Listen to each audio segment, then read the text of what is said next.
In the summer of 421, before the birth of Christ, a woman named Umelia stood among the ruins of her home in the city of Mantinea, watching as Spartan soldiers systematically separated the surviving population into groups. Umelia was 26 years old, the wife of a hoplite warrior named Cleomenes, who had died 3 days earlier defending the city walls during the final Spartan assault. She had 3 children, 2 daughters aged 7 and 5, and a son aged 3.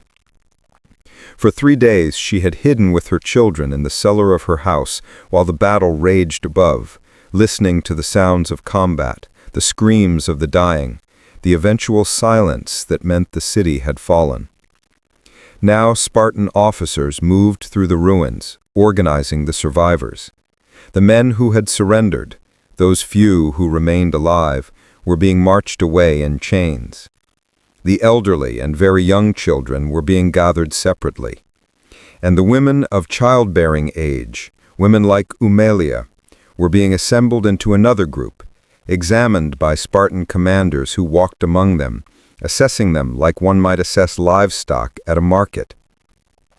Umelia held her children close, trying to make herself invisible, hoping that perhaps she and her family would be overlooked, that they might somehow escape whatever fate the Spartans had planned.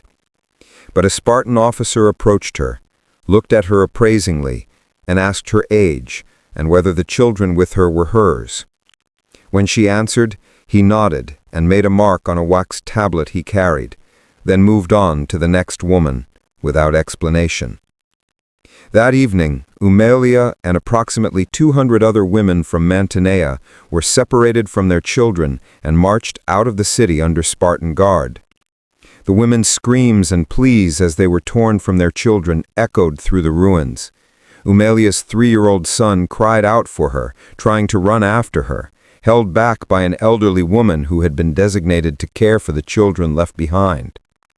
Umelia looked back, trying to memorize her children's faces, having no idea if she would ever see them again, feeling something inside her break as the distance between them grew. The women were marched for 3 days, given minimal food and water, sleeping on the ground at night under guard, moving steadily towards Sparta. Many of them had never traveled more than a few miles from their birthplace. None of them knew what awaited them when they reached the Spartan homeland. But they had heard stories, whispered tales of what happened to captured women. Stories that made death seem preferable to survival. What happened to Umelia and the other women of Mantinea over the months and years that followed would exemplify the Spartan approach to conquest, an approach that understood that destroying an enemy meant not just killing their men, but systematically targeting their women, erasing their culture, absorbing their bloodlines, and creating a living reminder that resistance to Sparta was worse than futile. It was catastrophic, not just for those who died, but for those who survived. But before I tell you what happened to Umelia, before I reveal the specific fates that awaited captured women in Sparta, before I explain why ancient sources describe this treatment as worse than death, I need to tell you about Sparta itself, about how this unique Greek city-state organized its entire society around warfare and conquest, and about how the treatment of defeated enemies' wives became a crucial part of maintaining Spartan power and identity.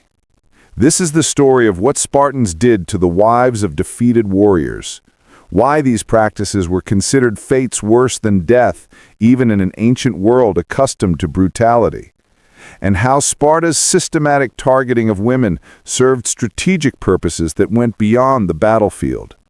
And I need you to understand from the beginning that everything I describe is documented in ancient sources.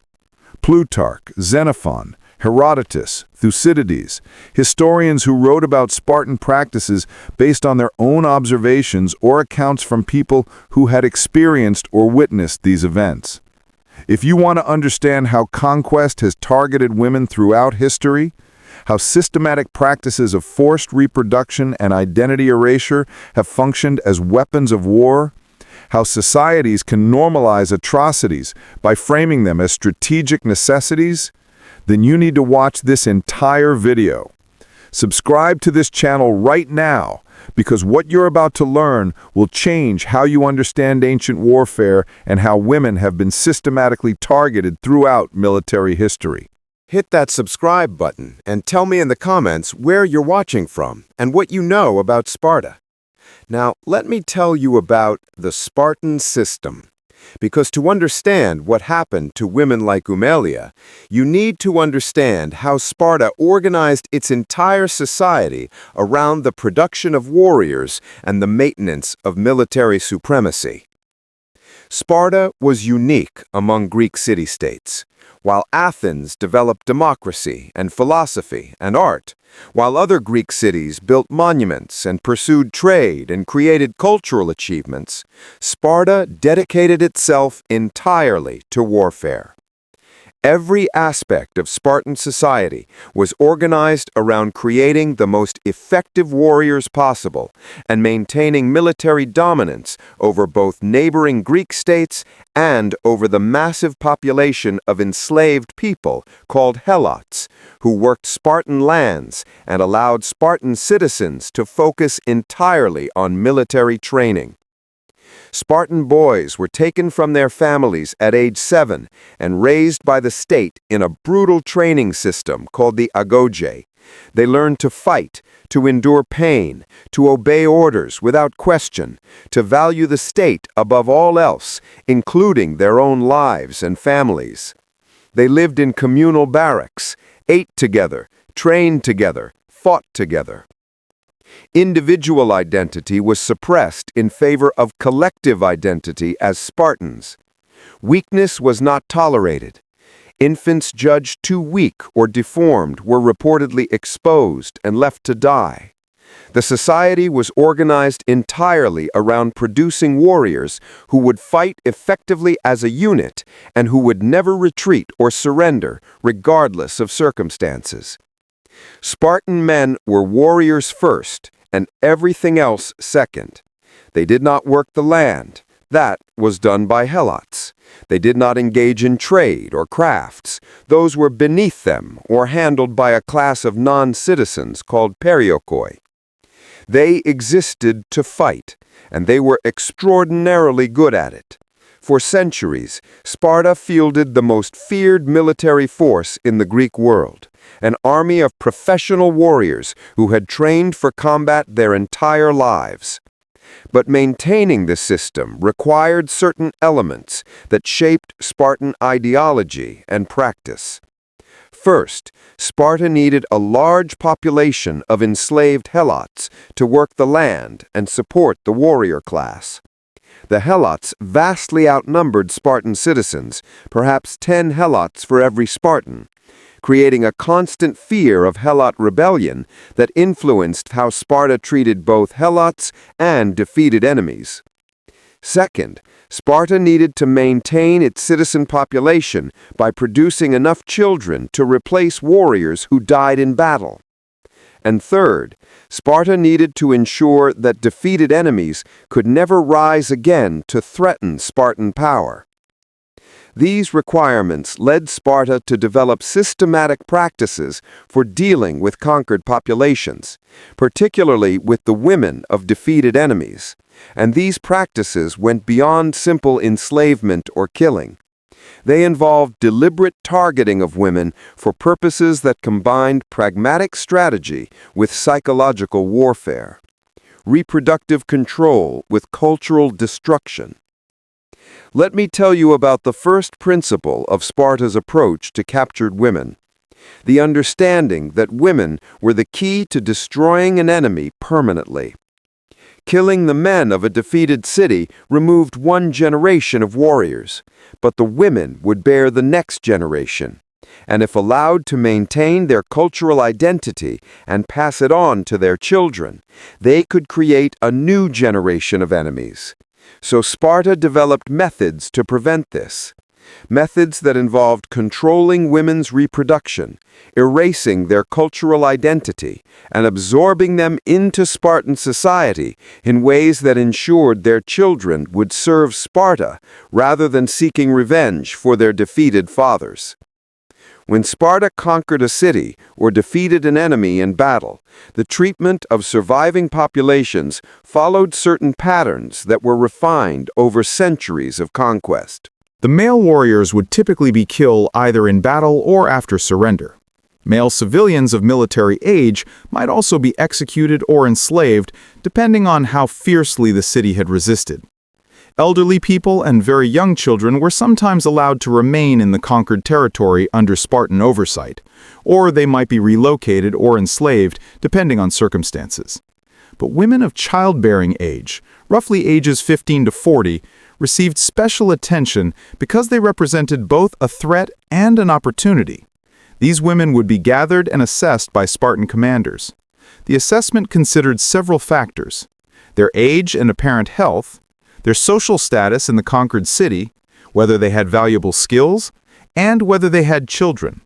Based on this assessment, the women would be divided into groups, each destined for different fates within the Spartan system. Some would become Helots, added to the massive enslaved population that worked Spartan land. These women would labor in fields and in Spartan households, their children born into Helot status, their lives defined by endless work under brutal conditions with no hope of freedom. But enslavement, as terrible as it was in some ways the least horrifying fate that awaited captured women, because at least Helot women retained some connection to their own cultural identity and to each other. Other women faced fates that ancient sources describe in terms that suggest they were considered worse than death, worse than slavery, worse than any physical torture. These were fates that involved the complete erasure of identity, forced reproduction under circumstances that destroyed the women psychologically, and the creation of children who would grow up as Spartans, serving the very system that had destroyed their mothers' original families and cities. Let me tell you about the systematic forced marriage practices that Sparta employed with captured noble women, because these practices reveal the sophisticated cruelty of Spartan conquest strategy. When a city was conquered, the wives and daughters of the enemy's ruling class, the women who had been the most prominent in the defeated society, were specifically identified and set aside. These women had value to Sparta not as laborers, but as symbols of the defeated enemy's total subjugation and as vessels for producing children who would have mixed heritage but Spartan identity. These noble women would be assigned as wives or concubines to Spartan citizens, particularly to Spartan men who were older and had not yet produced children, or who had lost wives and needed to produce more offspring to maintain the citizen population. The assignments were made by Spartan authorities, not by the women, or even necessarily by the Spartan men receiving them. This was state policy designed to serve state interests. The forced marriages served multiple purposes. First, they humiliated the defeated enemy by demonstrating that even their highest-ranking women, the wives and daughters of their leaders, were now property to be distributed to Spartans.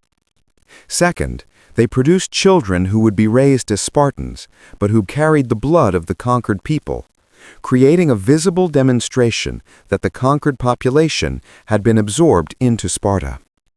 Third, they prevented these women from bearing children who might grow up as members of the defeated culture with grievances against Sparta. Ancient sources, including Plutarch, describe how these forced marriages were sometimes conducted as public ceremonies, rituals designed to demonstrate Sparta's total victory. The captured woman would be dressed in wedding garments and brought before the Spartan community. She would be formally married to her assigned Spartan husband in a ceremony that mimicked traditional Greek wedding rituals, but that everyone understood was actually a display of conquest and subjugation.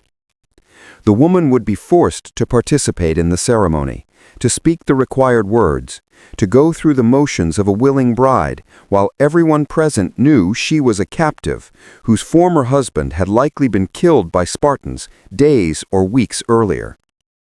After the ceremony, the woman would be taken to her new husband's household.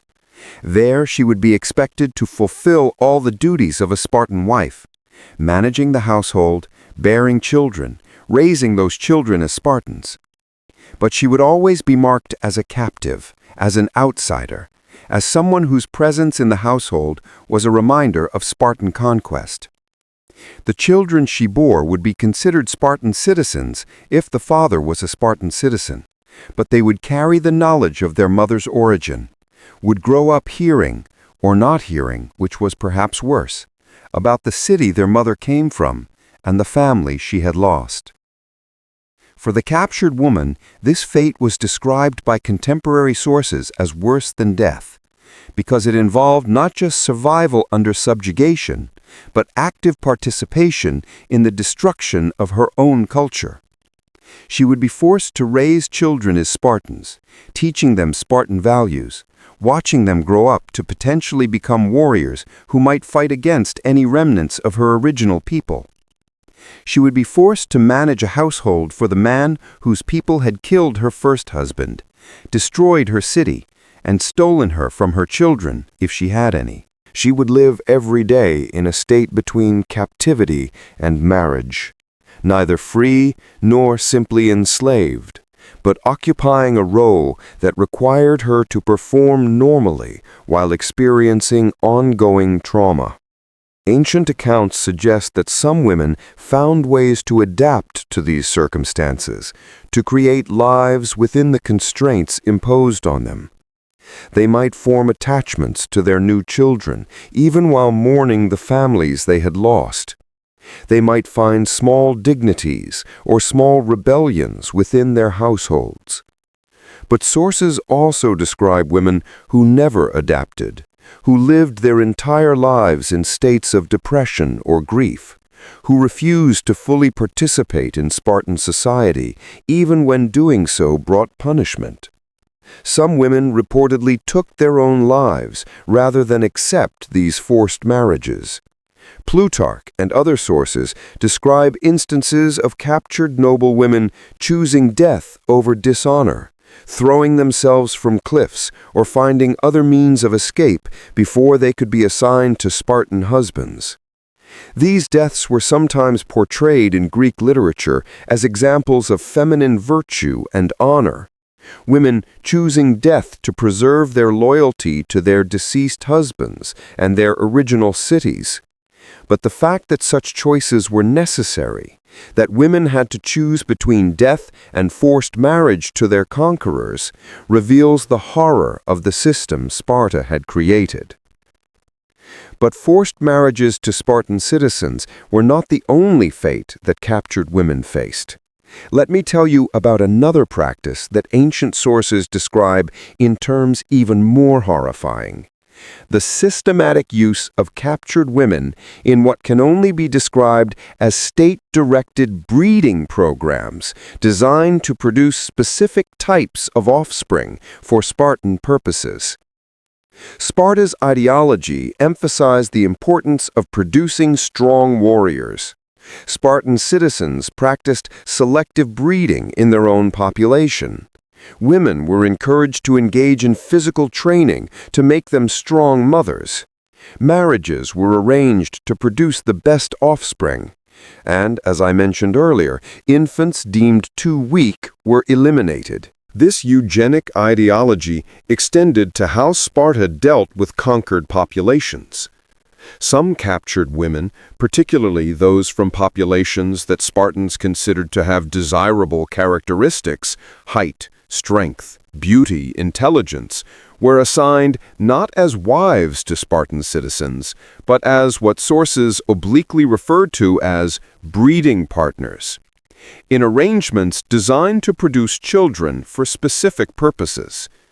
These arrangements are referenced in fragments of ancient texts and in later accounts that drew on earlier sources now lost.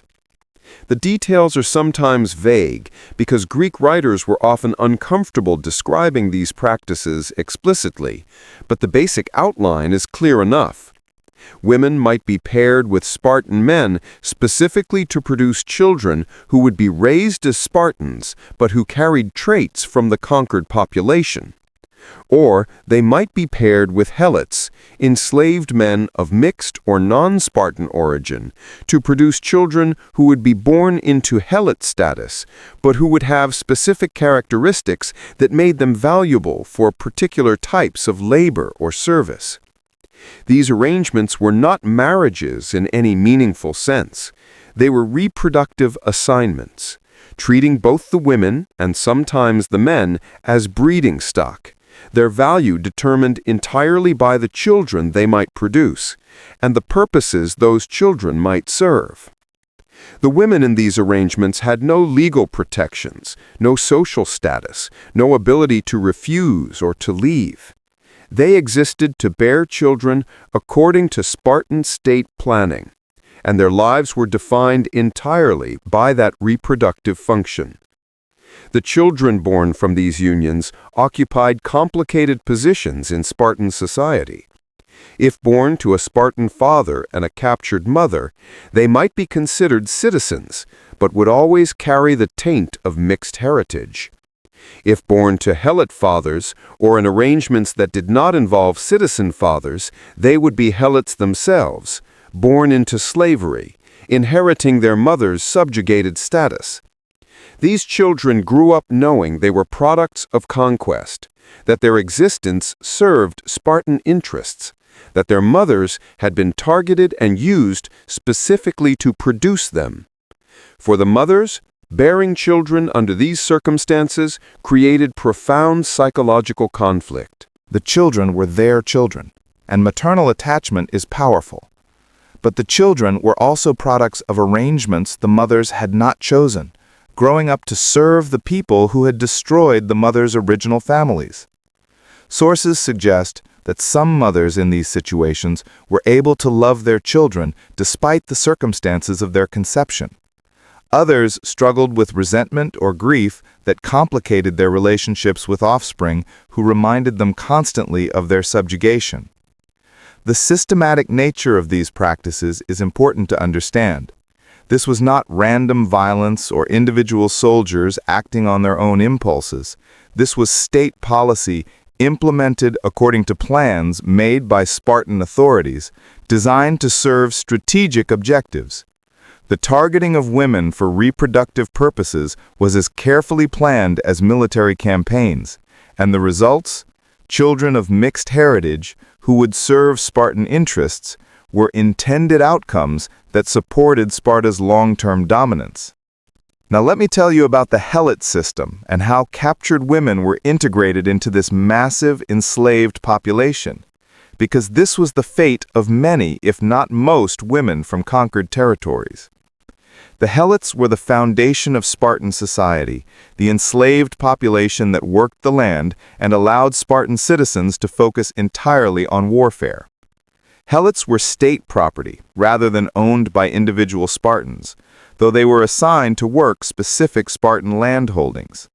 They could not be bought or sold individually, like slaves in some other societies, but they also could never earn freedom. Helot status was hereditary. Children of Helots were born Helots and would remain Helots for life, as would their children and all subsequent generations. Captured women who became Helots faced lives of grinding labor and brutal treatment. Female Helots worked in Spartan fields during planting and harvest, worked in Spartan households as domestic servants, worked in workshops producing goods for Spartan use. The work was endless and exhausting, the conditions harsh, the treatment often cruel. Helots were regularly beaten to reinforce their subjugated status. They were given minimal food and clothing. They were forbidden from aspiring to anything beyond their assigned labor. But beyond the physical labor, female Helots faced specific vulnerabilities related to their gender. They were sexually available to Spartan citizens in ways that reflected their complete lack of legal protection or bodily autonomy. A Spartan man could force himself on a Helot woman without consequence. This was not considered a crime because Helots were property, not people with rights. The children born from these violations would be Helots, adding to the enslaved population. Some Helot women were assigned specifically to domestic work in Spartan households, where they served as servants, wet nurses for Spartan children, and were available for whatever purposes their Spartan masters determined. They might spend decades working in a household, watching Spartan children grow up, while their own children labored in fields, never able to leave, never able to refuse any demand made of them.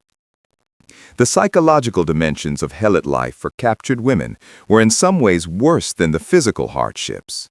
These women had come from cities where they had been free, where they had identities and social positions, where they had families and futures. Now they were property, their lives reduced to labor and survival, their children born into the same permanent servitude.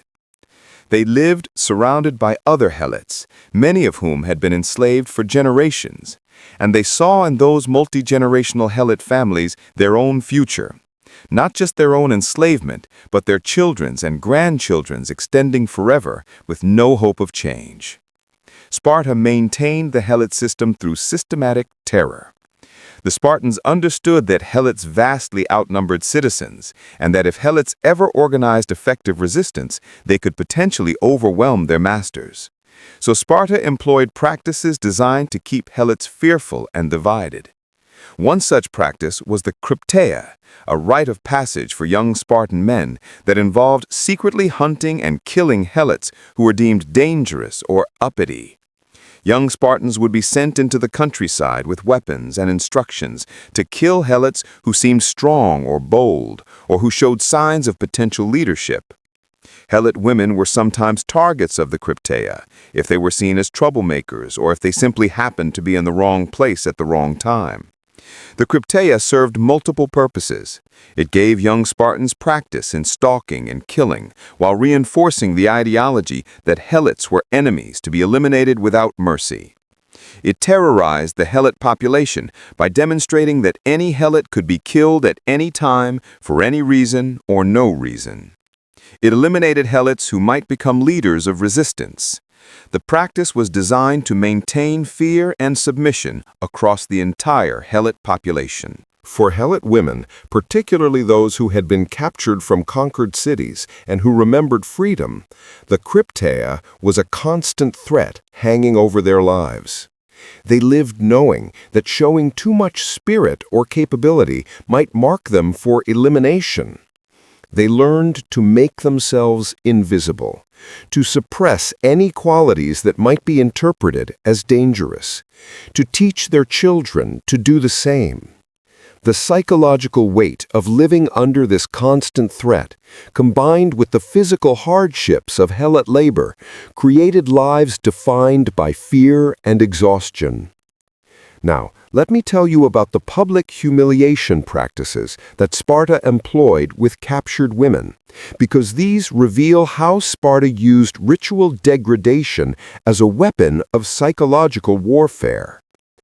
When Sparta won major victories, particularly against traditional enemies like Argos or Athens or Thebes, the celebrations would include rituals designed to demonstrate total domination over the defeated enemy. These rituals specifically targeted women as symbols of the enemy's subjugation. Captured women would be paraded through Spartan territory, displayed as living trophies of victory. The parades might happen immediately after a city was conquered or later during festivals celebrating Spartan military achievements. The women would be stripped of whatever noble dress they might have worn and dressed instead as servants or slaves.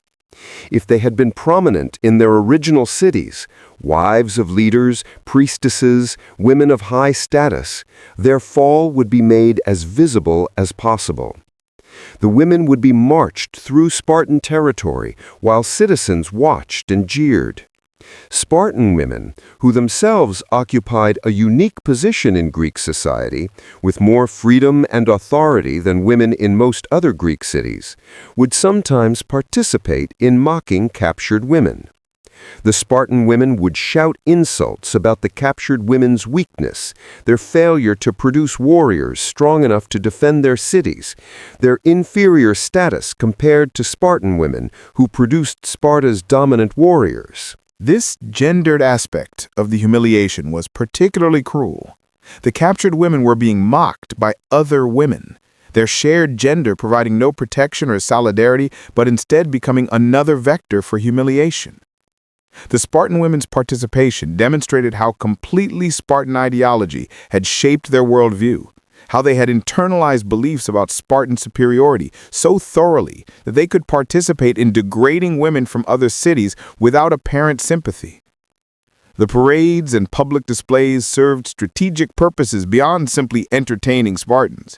They created stories that would spread throughout the Greek world. Other cities would hear about what happened to women from cities that resisted Sparta, would hear about the public humiliation and degradation that awaited not just defeated warriors, but their wives and daughters. This knowledge was designed to make cities more likely to surrender to Sparta, rather than risk having their women subjected to such treatment. The rituals also reinforced Spartan identity by creating clear contrasts between Spartans and others. Spartan men were strong conquerors. Other men were weak and defeated. Spartan women were proud participants in military culture. Other women were captives and servants. By participating in these rituals of humiliation, Spartans reinforced their own sense of superiority and their commitment to maintaining the system that gave them dominance over others. Ancient sources, particularly Plutarch, describe these practices with a mix of admiration for Spartan military prowess and discomfort with the treatment of captured populations. Greek writers were generally comfortable with slavery and with the idea that defeat in war brought loss of freedom. But some aspects of Spartan treatment of captured women seemed to trouble even writers who accepted the general framework of ancient warfare. The systematic nature of the practices, the deliberate psychological cruelty, the targeting of women specifically to destroy enemy cultures. These were remarkable even in a world where brutality was common. Let me tell you about specific historical examples that illustrate these practices, starting with the Mantinean Wars, the conflicts that established the Helot system and that showed how Sparta dealt with conquered populations on a massive scale. The Mantineans were Greek people who lived in territory west of Sparta in the region called Mantinea.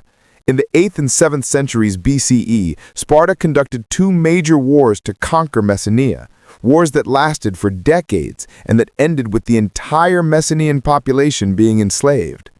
The Second Mantinean War, which lasted from approximately 685 to 668 BCE, ended with Sparta conquering the remaining free Mantineans and incorporating them into the Helot system. Ancient sources describe how the Spartan victory involved not just defeating Mantinean armies, but systematically subjugating the entire population. Mantinean women became Helots, assigned to work Spartan land, their children born into permanent servitude. The Mantineans had been free Greeks, culturally similar to Spartans. But after the conquest, they were reduced to state property, defined entirely by their subjugation to Sparta. For generations afterward, the Helot population included huge numbers of Mantineans who remembered or had been told about their people's free existence before Spartan conquest. This created a permanent source of potential resistance that shaped Spartan policy for centuries. The Spartans dealt with this threat through systematic brutality. The crypteia that I described earlier was implemented specifically to terrorize Helots of Mantinean descent, and Helot rebellions, when they occurred, were suppressed with mass killings. Mantinean women raised children who were born into slavery, teaching them about their people's history, while knowing that any overt resistance would be crushed. Some families maintained Mantinean cultural traditions in secret, passing down stories and customs across generations of enslavement. But the conditions of Helot life made cultural transmission difficult and dangerous. The women who had been free before the conquest lived and died as slaves, watching their children and grandchildren endure the same fate with no hope of change. The psychological weight of this knowledge that your people had been free, that your enslavement was the result of military defeat rather than any inherent status, that freedom was not just a distant dream, but a remembered reality that had been taken away, made the Helot condition particularly unbearable for Mantineans. Ancient sources suggest that Messenian Helots were more likely to resist and therefore were treated more harshly than Helots from other origins, creating a cycle of resistance and repression that characterized Spartan-Messenian relations for centuries. Let me tell you about more recent examples from Sparta's classical period, the 5th and 4th centuries BCE, when Sparta was at the height of its power and engaged in numerous wars with other Greek city-states. During the Peloponnesian War between Sparta and Athens that lasted from 431 to 404 BCE, Sparta captured numerous Athenian and allied cities. The treatment of captured populations followed the patterns I've described, with women being enslaved, forcibly married, or otherwise absorbed into the Spartan system. After Athens' catastrophic defeat in Sicily in 413 BCE, thousands of Athenian soldiers were captured by Syracuse, a Spartan ally. Many of these soldiers had wives and families in Athens or in Athenian-controlled cities. When Sparta and its allies subsequently captured some of these cities, the wives of captured or killed Athenian soldiers faced the fates I've described. Some became Helots. Some were assigned as wives to Spartan citizens or allies. Their children, if they had any, were either left behind or raised in circumstances defined by their mother's captive status.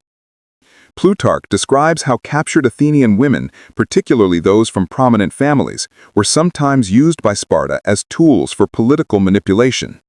A captured woman might be returned to Athens or to her family, but only after being held for months or years, only after experiencing treatment designed to humiliate her and her family, only after Sparta had extracted whatever political advantage they could from her captivity. The treatment of these women was designed to send messages, to demonstrate Spartans' power, to punish Athens for resistance, to show that even Athenian nobility had no protection against Spartan dominance. Similarly, during Sparta's wars with Thebes, particularly after the Battle of Leuctra in 371 BCE, where Thebes defeated Sparta in a major upset, the treatment of captured women became a subject of revenge and counter-revenge. The Thebans, having suffered under Spartan domination for decades, reportedly treated captured Spartan women with particular harshness, employing some of the same methods Sparta had used against others. Ancient sources describe this as a reversal of fortune, with the formerly dominant Spartans now experiencing what they had inflicted on others. These examples reveal how the treatment of captured women was woven into the broader patterns of Greek warfare and interstate relations during the classical period. It was not an aberration or a practice that other Greeks found incomprehensible. Rather, it was an extension of commonly accepted practices, slavery, forced marriage, control of reproduction, that Sparta had systematized and implemented with particular thoroughness and cruelty. Now let me tell you about the religious and ideological frameworks that Spartans used to justify these practices, because understanding the justifications is crucial to understanding how systematic cruelty can be normalized and A captured woman might be returned to Athens or to her family, but only after being held for months or years, only after experiencing treatment designed to humiliate her and her family, only after Sparta had extracted whatever political advantage they could from her captivity. The treatment of these women was designed to send messages, to demonstrate Sparta's power to punish Athens for resistance, to show that even Athenian nobility had no protection against Spartan dominance. Similarly, during Sparta's wars with Thebes, particularly after the Battle of Leuctra in 371 BCE, where Thebes defeated Sparta in a major upset, the treatment of captured women became a subject of revenge and counter-revenge. The Thebans, having suffered under Spartan domination for decades, reportedly treated captured Spartan women with particular harshness, employing some of the same methods Sparta had used against others. Ancient sources describe this as a reversal of fortune, with the formerly dominant Spartans now experiencing what they had inflicted on others. These examples reveal how the treatment of captured women was woven into the broader patterns of Greek warfare and interstate relations during the classical period. It was not an aberration or a practice that other Greeks found incomprehensible. Rather, it was an extension of commonly accepted practices, slavery, forced marriage, control of reproduction, that Sparta had systematized and implemented with particular thoroughness and cruelty. Now, let me tell you about the religious and ideological frameworks that Spartans used to justify these practices, because understanding the justifications is crucial to understanding how systematic cruelty can be normalized and perpetuated across generations. The Spartans believed that their military dominance was divinely ordained, that the gods had made them superior to other Greeks, and had given them the right to rule over inferior populations. This belief was reinforced through religious rituals, through education in the AOGE, through every aspect of Spartan culture. Spartan mythology included stories of divine ancestors and divine favor. The Spartans claimed descent from Heracles and believed they were carrying out divine will when they conquered other populations. When they enslaved the Messenians or captured women from other cities, these actions were framed not as cruelty, but as proper ordering of the world according to divine plan. The strong should dominate the weak. Those favored by gods should rule those who were not. Resistance to Sparta was resistance to divine order, and therefore deserved whatever punishment Sparta imposed. This religious framing made Spartan practices seem not just acceptable, but righteous to Spartans themselves. A Spartan warrior forcing himself on a Helot woman was not committing a crime, but exercising his God-given right to dominate inferior people. A Spartan man assigned a captured wife was not participating in cruelty, but accepting his duty to absorb defeated enemies into Spartan society. The systematic brutality of the Helot system was not oppression, but necessary maintenance of proper social order ordained by the gods. Some ancient sources describe instances where captured women were dedicated to temples or assigned to religious service, though the details are often unclear. These arrangements might sound like they offered protection. Surely women serving the gods would be treated better than those who were enslaved or forcibly married. But the reality was more complicated. Women assigned to temple service were still captives, still separated from their original lives, still serving the society that had conquered them. And temple service could involve its own forms of exploitation under the guise of religious duty. The use of religious language and frameworks to justify treatment of captured women was not unique to Sparta. It was common throughout the ancient world and indeed throughout history. But Sparta's particular combination of military culture, systematic enslavement, and ideological certainty created a framework where extreme practices could be implemented as normal policy without apparent moral qualms from those carrying them out. Now let me tell you about the long-term consequences of these practices, both for individuals and for the broader pattern of Greek warfare and conquest. For individual women who experienced these fates, the consequences were devastating and permanent. A woman captured from a conquered city would never return to her original life. Her identity as a member of her birth community was erased or permanently damaged. Her children, if she had any before capture, were lost to her. Children born after capture would be Spartans or Helots, raised with different identities, different loyalties. She would live the rest of her life in a state of permanent displacement, never fully belonging anywhere, always marked as a captive or former enemy. The psychological trauma of these experiences must have been profound, though ancient sources rarely explored the inner lives of captured women in ways that would let us fully understand their experiences. We have scattered references to women who grieved, who resisted, who adapted, who despaired. We have brief mentions of captured women who maintained their dignity despite circumstances, or who found ways to preserve some connection to their original identities. But most captured women disappeared into the historical record, their individual stories lost, their experiences recorded, if at all, only as statistics. Women of X city were captured and enslaved without detail or follow-up about their fates. For their children and descendants, the consequences extended across generations. Children born to captive mothers grew up in complicated positions, sometimes knowing about their mother's origins, but unable to act on that knowledge, sometimes kept ignorant of their heritage as part of their integration into Spartan society. Mixed heritage individuals occupied uncertain spaces in the rigid Spartan social hierarchy, sometimes able to rise to positions of significance, but always carrying the taint of non-Spartan origin, always potentially vulnerable to reminders that they were not fully part of the elite warrior class. The Helot population swelled by generation after generation of people born into inherited slavery, represented a permanent underclass that shaped Spartan society in fundamental ways. The need to control Helots influenced Spartan military strategy. Sparta was often reluctant to commit its full army to distant campaigns, because doing so might create opportunities for Helot rebellion.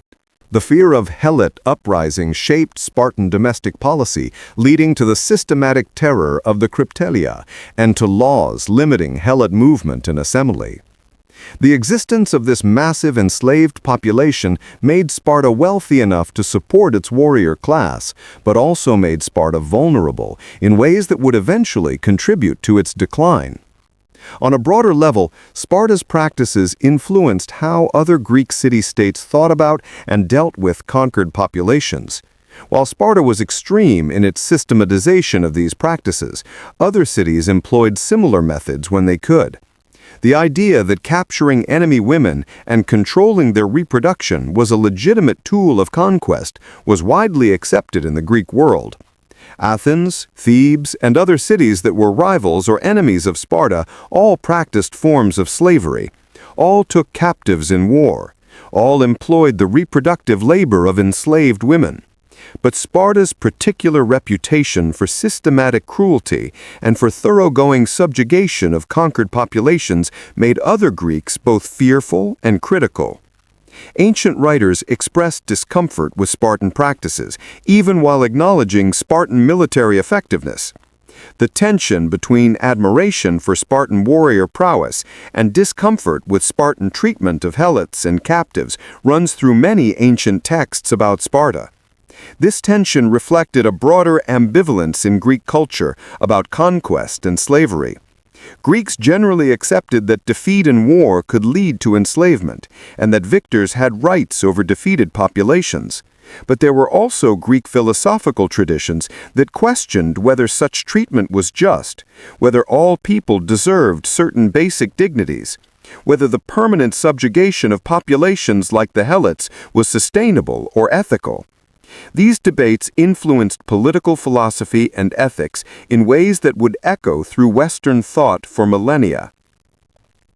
Now returning to Umelia, the woman we met at the beginning, I promised I would tell you what happened to her after she was marched away from Mantinea, along with the other captured women. The historical records do not preserve individual stories of women from Mantinea's fall, but we can reconstruct the likely possibilities based on what sources tell us about Spartan practices during this period. The women captured from Mantinea would have arrived in Sparta after a several-day march. They would have been exhausted, terrified, grieving for the families and lives they had lost. Upon arrival, they would have been assessed by Spartan authorities and divided according to the categories I described earlier. Some would have been sent to work as Helots on Spartan agricultural lands. Some would have been assigned to domestic service in Spartan households. Some, the younger, healthier, or higher status women, would have been designated for forced marriages or breeding arrangements. A woman like Umelia, 26 years old, widow of a warrior, mother of 3, from a city that had resisted Sparta, would have been a prime candidate for forced marriage to a Spartan citizen. She was old enough to be experienced, but young enough to potentially bear several more children. Her fertility was proven by her existing children. Her husband's warrior status suggested she came from a respectable family. She would have been valuable to Sparta as a potential mother of future Spartan citizens. Most likely, Umelia would have been assigned to a Spartan man who needed a wife, perhaps a man whose previous wife had died, or an older man who had not yet married, or a warrior who had lost his wife and needed someone to manage his household and bear his children. The assignment would have been made without consulting Umelia. She would have been informed of her new status and expected to accept it. Umelia would have been taken to her assigned husband's household.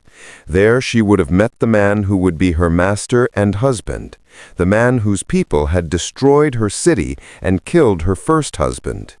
She would have been expected to manage his household, to submit to him, to bear his children if she could. And she would have had to do all of this while knowing that her 3 children from her first marriage were somewhere in Spartan-controlled territory, possibly enslaved, possibly adopted by other families, but in any case separated from her, with little hope that she would ever see them again. The rest of Umelia's life, which might have lasted decades if she survived the health challenges of ancient life, would have been spent in this strange state between captivity and marriage. She would have lived in a Spartan household, surrounded by Spartan customs and Spartan ideology, expected to adopt Spartan ways. If she bore children to her Spartan husband, she would have had to raise them as Spartans, teaching them to value Spartan virtues, watching them grow up to potentially become warriors who might someday fight against other Greeks, including perhaps remnants of her original city. She would have carried her grief and her trauma silently, probably not allowed or able to speak openly about her former life or her losses. She might have found ways to remember her first husband and her lost children privately, but publicly she would have had to present herself as a Spartan wife committed to her new household and new life. The psychological strain of this constant performance of living a life that required her to pretend that her subjugation was a normal marriage must have been exhausting and devastating. Some women in circumstances like Umelia would have found ways to adapt, to create new attachments, to find meaning in their new lives, despite the circumstances that created them. Human beings are remarkably resilient and capable of forming connections even in dire situations.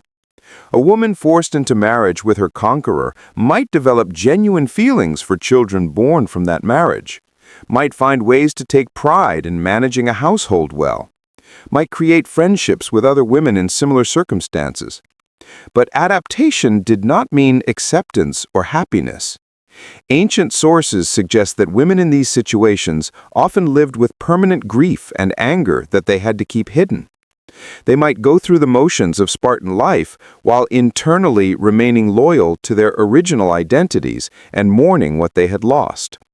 They might teach their children small things about their heritage in secret, or maintain private rituals connected to their birth cities.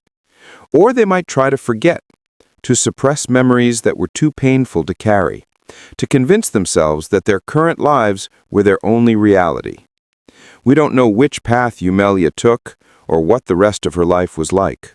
The historical record does not preserve her individual story, but we know that thousands of women across the centuries of Spartan expansion experienced similar fates, that each of them had to find ways to survive circumstances that were by any measure worse than death for many people in ancient Greek culture. Death in battle was honored. Death in defense of one's city was glorious.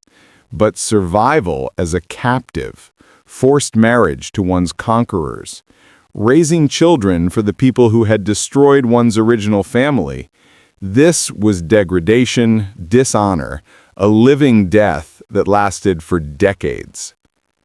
Now let me tell you why ancient sources described these fates as worse than death, because understanding this requires understanding ancient Greek values and how these practices violated those values in specific ways. In ancient Greek culture, particularly for people of citizen status, honor was paramount. Honor was tied to autonomy, to family, to one's position in society. A person's identity was defined by their city, their family lineage, their role in their community. Death could be honorable if it came in defense of these things. But loss of autonomy, separation from family, erasure of identity, these were devastating in ways that death was not. For women specifically, honor was tied to chastity within proper marriage, to loyalty to husband and family, to managing a household well. A married woman was expected to be faithful to her husband for life. Widows were expected to honor their deceased husband's memory. A woman who was forced to marry her husband's killers, who was made to bear children to those enemies, who was required to manage a household for the people who had destroyed her original home.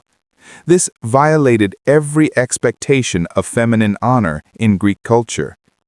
The fact that these violations were forced did not fully protect a woman's honor in ancient thinking. While Greeks acknowledged that captives were not freely choosing their circumstances, there was still a taint attached to women who had been sexually involved with men other than their rightful husbands, even when that involvement was forced.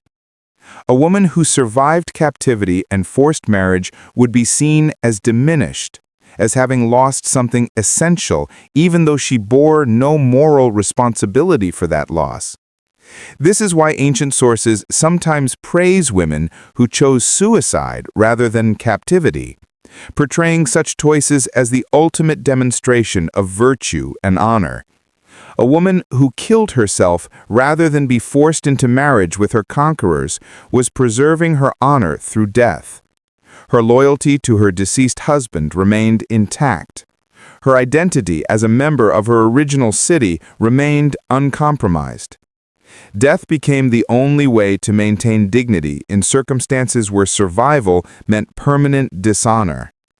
But the phrase, worse than death, also captures something about the nature of ongoing suffering versus the finality of death. Death ends suffering. Death provides closure. But the fates that captured women faced meant decades of ongoing suffering, of daily reminders of what had been lost, of constant re-traumatization as they lived among the people who had destroyed their original lives. There was no closure, no end, just an indefinite extension of grief and subjugation. The children born from these forced marriages embodied this ongoing tragedy. For the mothers, these children represented both deep attachment, they were her children after all, and deep pain. They were products of her captivity, reminders of what had been taken from her. The children themselves, if they learned of their mother's origins, might struggle with their own identities, knowing they carried the blood of both conquerors and conquered, trying to make sense of their place in a society built on the subjugation of their maternal ancestors. This intergenerational trauma was part of what made the Spartan system so effective and so devastating.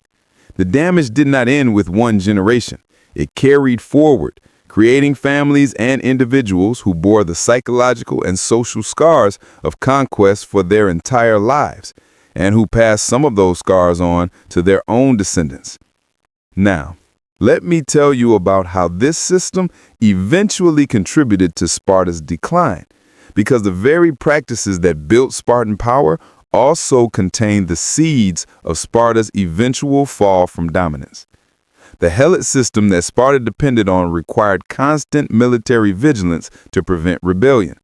This need to control Helots limited Sparta's ability to project power effectively, because leaving Sparta with insufficient forces risked Helot uprisings. The fear of Helot shaped Spartan strategy in ways that sometimes prevented Sparta from pursuing opportunities or alliances that would have strengthened its position. Additionally, the Spartan citizen population was relatively small and was declining over time. Sparta had perhaps 8,000 to 10,000 full citizens at its height, compared to much larger citizen populations in Athens and other rivals. Spartan laws about citizenship and inheritance made it difficult for the citizen population to grow, and war losses reduced it further. The emphasis on producing warriors through strict biological and social standards meant that many potential citizens were excluded, reducing Sparta's human resources. The capture and forced marriage of women from conquered cities should theoretically have helped maintain Sparta's population by producing more children. But the complex social hierarchies around citizen status meant that many children born to captive mothers were not full citizens, or were considered inferior even when technically citizens. The systematic cruelty that defined Spartan treatment of conquered populations also created lasting resentment and resistance that drained Spartan resources. When Sparta finally lost its military dominance in the 4th century BCE, particularly after defeats by Thebes, the Helot system began to crumble. Thebes deliberately encouraged Helot rebellion as part of his strategy against Sparta. The Mantineans, who had been enslaved for centuries, finally gained freedom when Thebes helped establish an independent Mantinean state in 369 BCE. The loss of Mantinea and its Helot population devastated Sparta's economy and military power because Sparta's warrior class had depended entirely on Helot labor. As Sparta declined, the populations that had suffered under Spartan domination felt little sympathy.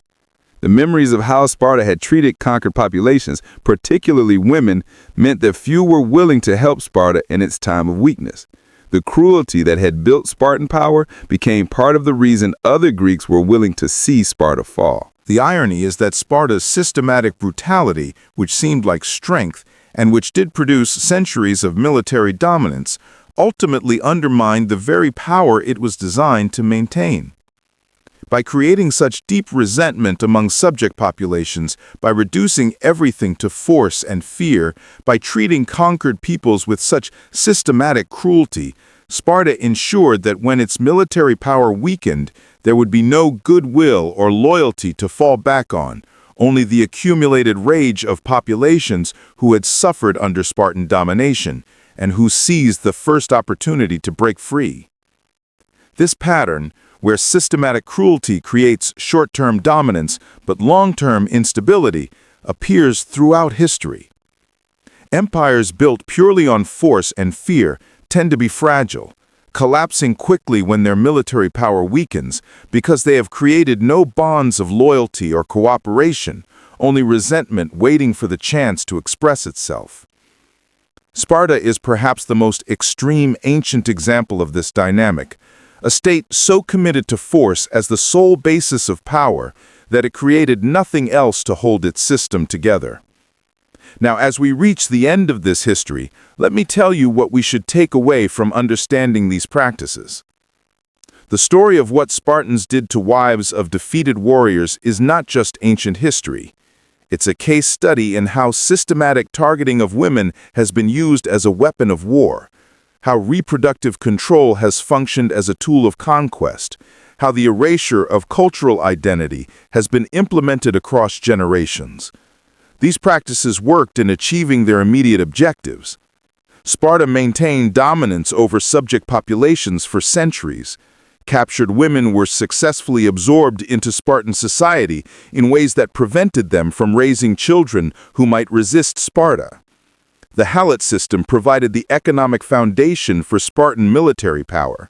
The terror that Sparta inspired made other cities hesitant to resist.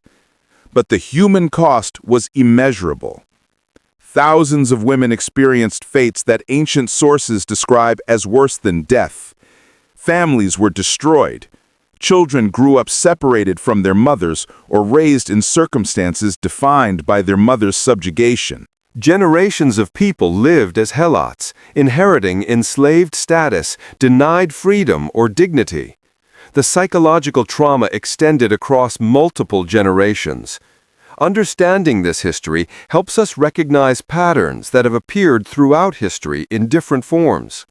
The systematic targeting of women in warfare, the use of forced reproduction as a weapon, the deliberate erasure of cultural identity through controlling how children are raised. These patterns did not end with Sparta.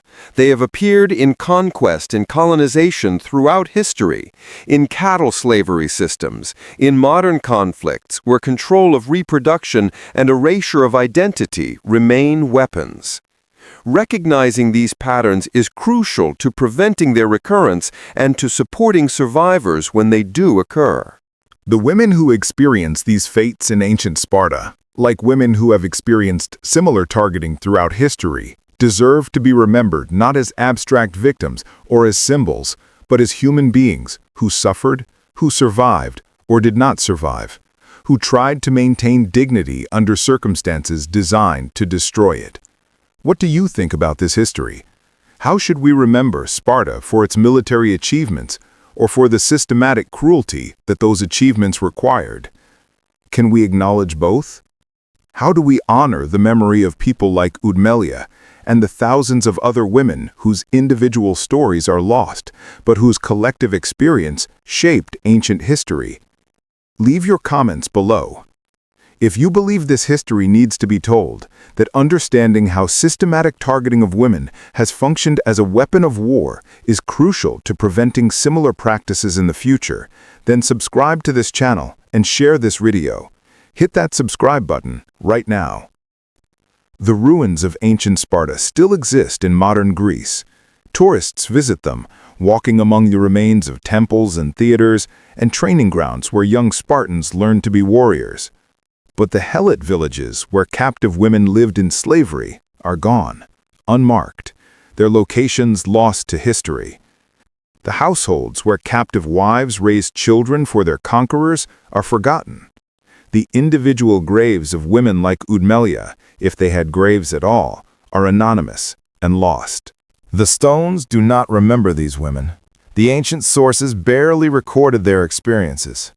But they existed. They suffered. Their lives were shaped by conquest practices that targeted them specifically because of their gender and their reproductive potential.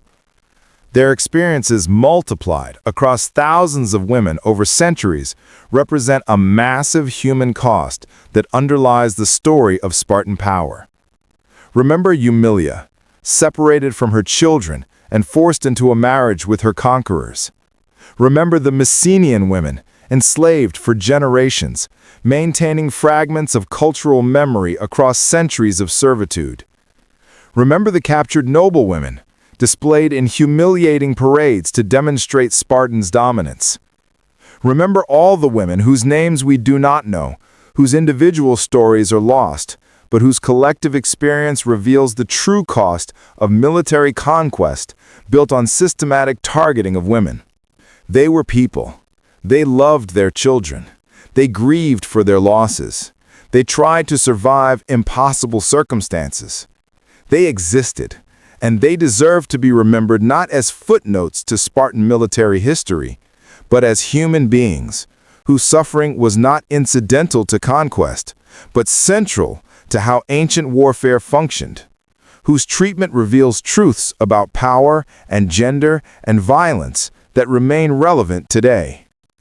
If this glimpse into history's hidden darkness has left you wanting to uncover more buried truths, I've prepared another journey into the shadows of the past that you won't want to miss.